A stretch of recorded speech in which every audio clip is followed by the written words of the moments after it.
Welcome to the hottest movie review on the internet today, the A-List Review. I am your host, the Game Changer, Wes Troop, and today is May the 4th be with you, aka Star Wars Day, and a certain entry from the Star Wars saga is back in theaters for its 20th anniversary. Boy, do I feel old. So I figured that would be a great time to hop into the mint-flavored time machine and travel back to the year 2005, where we're going to take another look at the 2005 sci-fi sequel, Star Wars Episode 3, Revenge of the Sith.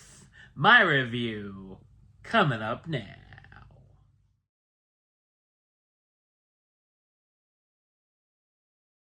As the Clone Wars nears its end, Obi-Wan Kenobi pursues a new threat, while Anakin Skywalker is lured by Chancellor Palpatine into a sinister plot for galactic domination. So what did I think of Star Wars Episode 3, Revenge of the Sith?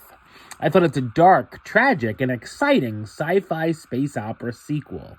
It's directed by George Lucas, who's also known for directing THX 1138, American Graffiti, and of course, Star Wars A New Hope, The Phantom Menace, and Attack of the Clones.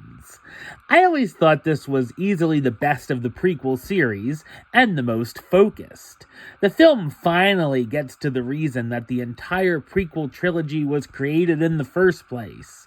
Seeing Anakin Skywalker turn into one of the greatest villains of all time, Darth Vader, with the tragic Shakespearean ending.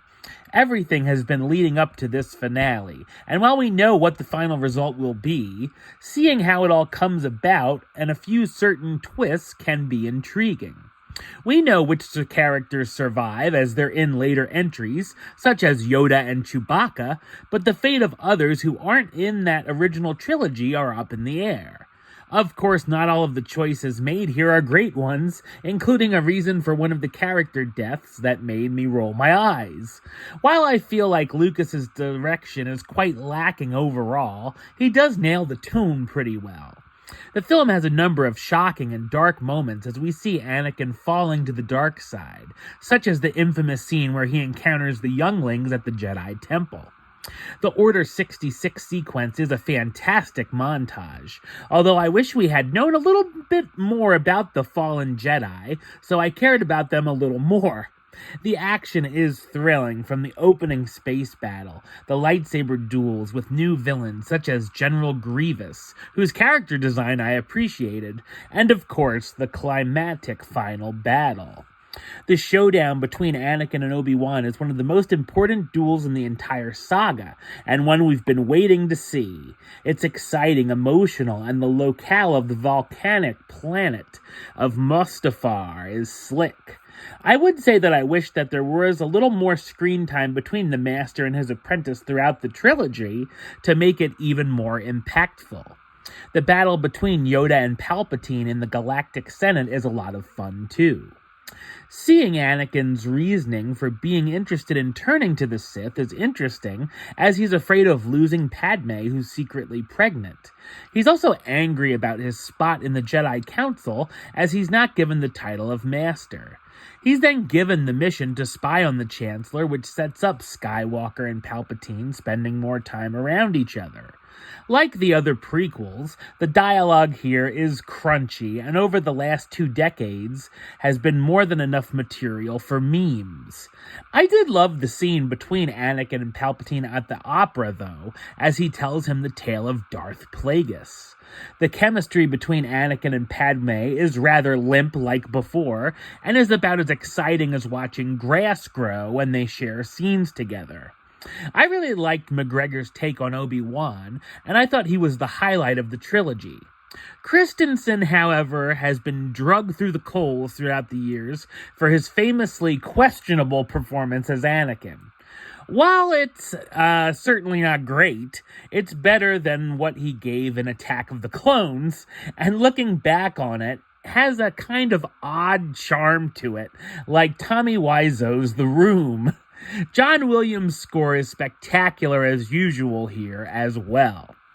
The cast stars Hayden Christensen as Anakin Skywalker, the Jedi Knight who becomes a Sith Lord and transforms into Darth Vader, Ewan McGregor as Obi-Wan Kenobi, the Jedi Master, General of the Galactic Republic, and Anakin's mentor and best friend, Natalie Portman as Padme Amidala, the Senator of Naboo who's Anakin's secret wife and pregnant with their children, Ian McDiarmid as Palpatine/Darth Sidious, the Supreme Chancellor who's secretly a Sith Lord, and Samuel L. Jackson as Mace Windu, the Jedi Master and senior member of the Jedi Council.